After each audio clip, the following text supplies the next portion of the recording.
আসসালামু আলাইকুম রহমতুল্লাহ। আমি যেই মিশুকটি দিয়ে যাচ্ছি সেই মিশুকের অবস্থা দেখেন, কোনো বেরি নেই, মানে একদম খোলামেলা।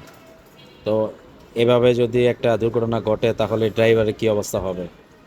তাই বাইকওয়ালারা যখন আপনার হেলমেট ছাড়া গাড়ি বাইক চালাইলে ট্রাফিক পুলিশ ধরে, ট্রাফিক পুলিশের উচিত এরকম মিশুক ড্রাইভারদেরকেও হেলমেট পরে গাড়ি চালানোতে বাধ্য করা।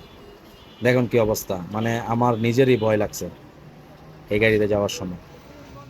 ড্রাইভারকে জিজ্ঞেস করলাম, ভাই মিশুকের এই অবস্থা কেন, আপনার মিশুকে এরকম খোলামেলা কেন, আর রাস্তায় যেসব মিশুক চলে একটাও তো আপনার মতো নয়।